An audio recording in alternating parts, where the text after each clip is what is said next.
أعوذ بالله من الشيطان الرجيم بسم الله الرحمن الرحيم Bismillah, Assalamualaikum warahmatullahi wabarakatuh. Alhamdulillahi hamdan tayyiban katsiran mubarakan fi kama yuhibbu rabbuna wa yardah. Allahumma salli wa sallim ala nabiyyina Muhammadin sallallahu alaihi wa ala alihi wa sahbihi wa tabi'in wa man tabi'ahum bi ihsanin ila yaumiddin wa ba'd. Saudara-saudaraku kaum muslimin yang seiman, yang sedang menyaksikan Risalah Hati dimanapun antum berada, kita bertemu kembali guna mempelajari ilmu agama untuk bekal kita kembali kepada Allah Subhanahu wa taala. Pada kesempatan kali ini, saudara-saudaraku sekalian dirahmati oleh Allah Azza wa Jalla, kita akan membahas ada 3 pokok utama muamalah yang mesti harus dilakukan oleh seorang muslim. Karena kita hidup di dunia ini tidak terlepas daripada muamalah kita, terutama muamalah kepada Allah Azza wa Jalla, Rabbul Alamin. Muamalah kita kepada diri kita dan muamalah kita kepada sesama manusia. Saudara-saudaraku kaum muslimin yang sedang menyaksikan Risalah Hati dimanapun antum berada, ada sebuah hadis yang diriwayatkan oleh Imam At-Tirmidzi rahimahullahu taala. Hadisnya hasan, dihasankan oleh Syekh Al-Albani rahimahullahu taala, yaitu an Abi Dzar radhiyallahu anhu qala li Rasulullah sallallahu alaihi wasallam. Dari sahabat Abu Dzar radhiyallahu anhu, dia berkata, Nabi SAW berkata kepadaku, memberikan wasiat kepadaku, yaitu ittaqillaha haitsuma kunt wa atbi'is sayyi'atal hasanata tamhuha wa khaliqin nas bi khuluqin hasanin. Di dalam hadis ini Nabi SAW memberikan wasiat kepada Abu Dzar untuk memperhatikan 3 hal. Dan inilah merupakan usul pokok daripada muamalah bagi setiap muslim yang harus dia lakukan. Yang pertama adalah ittaqillaha haitsuma kunta. Bertakwalah engkau kepada Allah dimanapun engkau berada. Ini adalah pokok daripada muamalah, yaitu muamalah al-muamalatu ma'allah, sebagaimana disebutkan oleh Syekh Abdul Razak dalam kitabnya Al-Ahadits Al-Akhlaq. Ada 3 usul muamalah. Al-muamalatu ma'allah. Inilah yang pertama, muamalah kita kepada Allah Subhanahu wa taala. Bagaimana kita berinteraksi kepada Allah Azza wa Jalla, yaitu dengan bertakwa kepada Allah Azza wa Jalla. Takwa, takut kepada Allah Azza wa Jalla, atau yang sudah kita ketahui, yaitu menjalankan perintah Allah dan menjauhi larangan Allah Subhanahu wa taala. Perintah Allah yang paling besar jamaah sekalian adalah perintah untuk mentauhidkan Allah Azza wa Jalla. Adapun larangan Allah yang paling besar yang harus kita tinggalkan adalah larangan berbuat kesyirikan kepada Allah Azza wa Jalla. Jangan mensekutukan Allah. Dan wasiat takwa itu disampaikan oleh Nabi SAW di setiap kesempatan khutbah beliau. Begitu juga disampaikan oleh para ulama kaum muslimin untuk senantiasa bertakwa kepada Allah. Dan kalau kita melihat, saudaraku sekalian dirahmati oleh Allah Azza wa Jalla, bahwasannya ketakwaan memiliki keutamaan yang besar di sisi Allah Subhanahu wa taala. Orang yang paling mulia di sisi Allah adalah yang paling bertakwa. Inna akramakum indallahi atqakum. Yang paling bertakwa kepada Allah Azza wa Jalla. Maka kita melihat jamaah sekalian, sudahkah kita bertakwa kepada Allah? Kita tegakkan hukum-hukum Allah, menjalankan perintah Allah dan menjauhi larangan Allah Subhanahu wa taala. Bahwasannya banyak di antara kita yang banyak melanggar perintah Allah, tidak mengerjakan perintah Allah dan senantiasa mengerjakan larangan Allah. Wal'iyadzubillah. Saudara-saudaraku kaum muslimin yang sedang menyaksikan Risalah Hati dimanapun antum berada, dan kita tahu bahwa ketakwaan itu memiliki keutamaan-keutamaan yang besar di sisi Allah Subhanahu wa taala. Di antaranya adalah orang yang bertakwa akan Allah mudahkan segala urusannya. Wa may yattaqillaha yaj'al lahu makhraja. Allah akan mudahkan, berikan dia jalan keluar dari setiap kesulitan-kesulitan, masalah-masalah hidupnya. Allah berikan jalan keluar. Kalau kita ingin melihat pada diri kita, musibah sering terjadi, masalah sering kita dapati, tapi kita buntu, tidak menemukan jalan keluarnya. Karena kita menganggap diri kita ini mampu, jemaah. Padahal tidak. Seharusnya kita memohon kepada Allah, dekatkan diri kepada Allah. Dengan bertakwa kepada Allah, disitulah Allah akan memberikan jalan keluar. Karena kita ini manusia tidak sanggup untuk menghadapi masalah-masalah yang begitu banyak. Ujian-ujian yang selalu menimpa diri kita. Kalaulah bukan bantuan dari Allah, kita tidak akan sanggup, jemaah. Maka bertakwalah kepada Allah, dekatkan diri kita kepada Allah, bukan menjauh dari Allah Azza wa Jalla. Kemudian orang yang bertakwa, wa yarzuqhu min haitsu la yahtasib. Allah SWT akan memberikan dia rezeki dari jalan yang tidak disangka-sangka. Subhanallah jamaah sekalian. Terkadang kita sudah bekerja dari pagi, siang dan malam, silih berganti hari demi hari. Tetapi kalau Allah mentakdirkan kita mendapatkan segitu, ya hanya segitu yang kita dapatkan. Tapi bagaimana kalau kita mendekatkan diri kita kepada Allah, menjalankan perintah Allah SWT, melaksanakan salat 5 waktu, Allah SWT akan memberikan rezeki dari jalur yang tidak disangka-sangka. Bukan dari jalur yang kita pagi, siang, malam bekerja, tapi dari jalur yang lain Allah berikan kita rezeki, jemaah sekalian. Yakinlah kepada Allah. Allah SWT telah menyebutkan dalam Al-Quran, wa may yattaqillah yaj'al lahu makhraja wa yarzuqhu min haitsu la yahtasib. Allah SWT ketika berjanji tidak akan mengingkari janjinya, jemaah sekalian. Saudara-saudaraku sekalian dirahmati oleh Allah yang sedang menyaksikan Risal Hati dimanapun antum berada, maka kita perhatikan, takwa ini memiliki keutamaan di sisi Allah SWT. Dan paling banyak yang memasukkan manusia ke dalam surga Allah adalah ketakwaan kepada Allah Azza wa Jalla. Nabi SAW bersabda dalam hadis diriwayatkan oleh Imam At-Tirmidzi, hadisnya hasan. An Abi Hurairah radhiyallahu anhu qala su'ila Rasulullah sallallahu alaihi wasallam. Dari sahabat Abu Hurairah radhiyallahu anhu, dia berkata, Nabi SAW ditanya, an aktsari ma yudkhilun nasal jannah, tentang apa yang paling banyak memasukkan manusia ke dalam surga. Apa kata Nabi SAW? Beliau bersabda, qala taqwallah wa husnul khuluq. Yang paling banyak memasukkan manusia ke dalam surga Allah Azza wa Jalla adalah takwa kepada Allah dan akhlak yang baik. Jamaah sekalian dirahmati oleh Allah Azza wa Jalla, tentu kita menyadari diri kita ini jauh dari Allah Subhanahu wa taala. Terutama saat kita dicoba oleh Allah dengan nikmat yang banyak, kita banyak lalainya, jamaah. Kita banyak jauhnya dari Allah Subhanahu wa taala.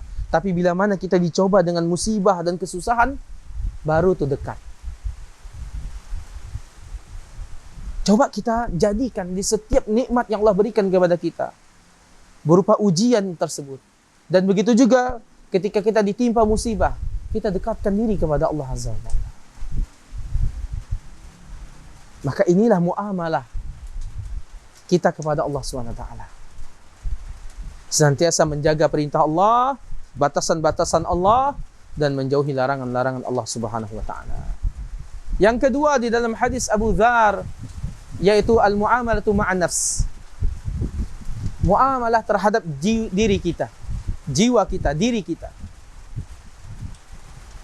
Nabi SAW bersabda, wa atbi'is sayyi'atal hasanata tamtuha, dan iringilah perbuatan buruk, perbuatan dosa yang pernah kita lakukan dulu dengan kebaikan, niscaya kebaikan tersebut menghapus perbuatan dosa-dosa kita yang telah lalu. Jamaah sekalian dirahmati Allah,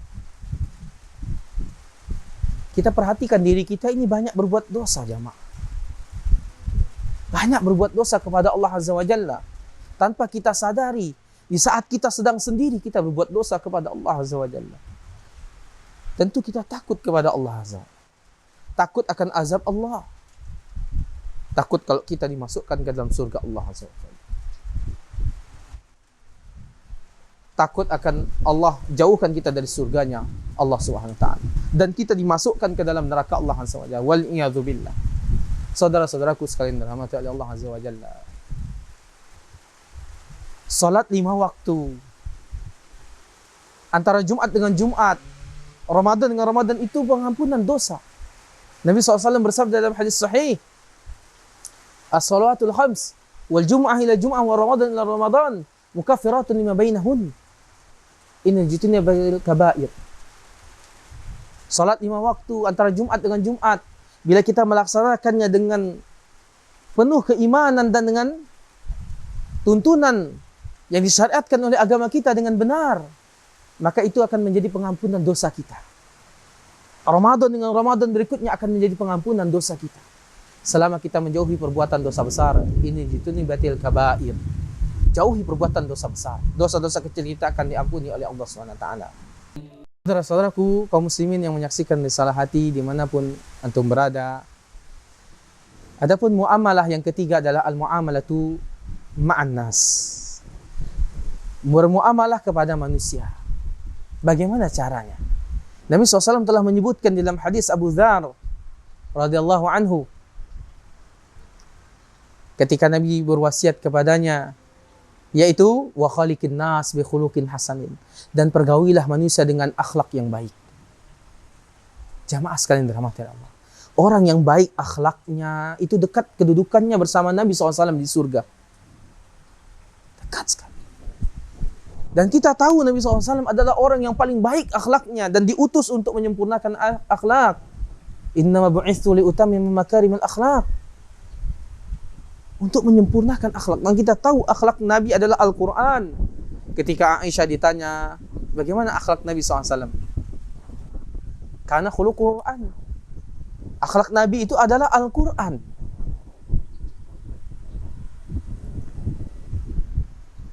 Alam taqra' Al-Qur'ana? Apakah engkau tidak membaca Al-Quran? Kata Aisyah, wa innaka la'ala khuluqin azim. Sesungguhnya engkau, wahai Muhammad, benar-benar memiliki akhlak yang agung, yang mulia. Jamaah sekalian dirahmati Allah. Kalau kita ingin dekat bersama Nabi SAW di surga Allah dan menjadi orang yang dicintai oleh Nabi, maka berakhlaklah dengan akhlak yang baik. Tutur kata yang lemah lembut, memiliki hati yang bersih, mudah memaafkan, tidak mudah memarahi. Dan ini sulit jamaah sekalian di zaman sekarang. Sulit sekali kita mendapati orang-orang yang baik akhlaknya. Padahal Nabi SAW menjanjikan melalui sabdanya, Allah akan memasukkan seseorang ke dalam surganya karena akhlak. Akhlak yang mulia. Dan yang paling banyak memasukkan manusia ke dalam surga Allah adalah akhlak yang baik. Sebagaimana dari yang kita sebutkan di awal-awal tadi tentang hadis dari sahabat Abu Hurairah, ketika Nabi SAW ditanya tentang apa yang paling banyak memasukkan manusia ke dalam surga Allah, yang pertama adalah taqwa Allah, taqwa kepada Allah.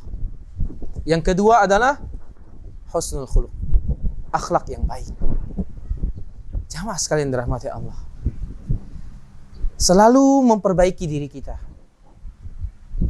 Kita sadar kita banyak kekurangan, dan jangan pernah melihat dan mencari-cari kekurangan orang lain. Kita lihat diri kita sebelum kita dihisab oleh Allah Subhanahu wa taala. Perbaiki diri kita. Senantiasa kita bertakwa kepada Allah. Selalu beristighfar dan bertobat untuk membersihkan diri kita. Dan kita juga berbuat baik antara sesama kita, sesama manusia. Ingatlah ketika ada sebuah kisah di mana ada seorang wanita yang ahli ibadah. Perhatikan, ibadahnya rajin. Salat malamnya, baca Qur'annya, zikirnya, sedekahnya.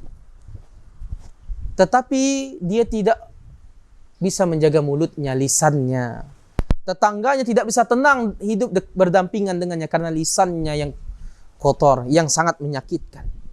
Maka kata Nabi SAW, "Fahiya finnar", dia di dalam neraka, wal iyadzubillah. Maka perhatikanlah jamaah sekalian. Agama Islam ini berkembang yang dibawa oleh Nabi kita Nabi Muhammad sallallahu alaihi wasallam itu bukan dengan peperangan. Dan orang-orang yang masuk ke dalam agama Islam ini, kalau kita melihat sejarah, bukan karena peperangan, tapi karena akhlak Nabi sallallahu alaihi wasallam. Tatkala satu suku mendatangi Nabi sallallahu alaihi wasallam meminta kambing kepada Nabi sallallahu alaihi wasallam. Kemudian Nabi sallallahu alaihi wasallam memberinya, ambillah semua kambingku. Karena akhlak yang baik ini, ketika kepala sukunya kembali kepada kaumnya dan berkata, berimanlah kepada Muhammad, kepada Rabb yang telah mengutusnya, karena dia orang yang baik. Dia telah memberikan kita semua kambingnya. Jamaah sekalian, satu kabilah masuk Islam, jamaah, karena kebaikan akhlak Nabi SAW, bukan karena keburukan atau sikap yang arogan, kekerasan, bukan, jamaah. Tapi bagaimana Nabi SAW menunjukkan inilah akhlak yang diajarkan oleh agama kita, agama Islam, yang Nabi SAW diutus dengannya oleh Allah Subhanahu Wa Taala untuk menebarkan agama Islam ini. Kasih sayang, akhlak yang baik, inilah agama kita, jamaah. Lalu bagaimana mungkin orang-orang mengatakan agama Islam tidak baik? Dan kita tahu sejarah agama kita ini, agama Islam, mengajarkan kebaikan-kebaikan. Kaum wanita diangkat derajatnya, diperlakukan dengan yang baik karena akhlak yang baik. Maka kita sebagai kaum muslimin memperhatikan akhlak kita, bagaimana kita bergaul, bagaimana kita bertingkah laku dalam kehidupan kita sehari-hari, agar kita menjadi orang yang dicintai oleh Nabi dan bisa dekat kedudukannya bersama Nabi SAW di surga Allah Subhanahu Wa Taala. Memohon kepada Allah agar kita diberikan oleh Allah Subhanahu Wa Taala kemudahan-kemudahan untuk bisa melakukan kebaikan-kebaikan, istiqamah di atas agama yang lurus sampai kita kembali kepada Allah. Wallahu ta'ala alam bisawab. Wa sallallahu ala nabiyyina Muhammadin wa ala alihi wa sahbihi ajma'in. Subhanakallahumma wa bihamdika asyhadu an la ilaha illa anta astaghfiruka wa atubu ilaik. Assalamualaikum warahmatullahi wabarakatuh. أعوذ بالله من الشيطان الرجيم بسم الله الرحمن الرحيم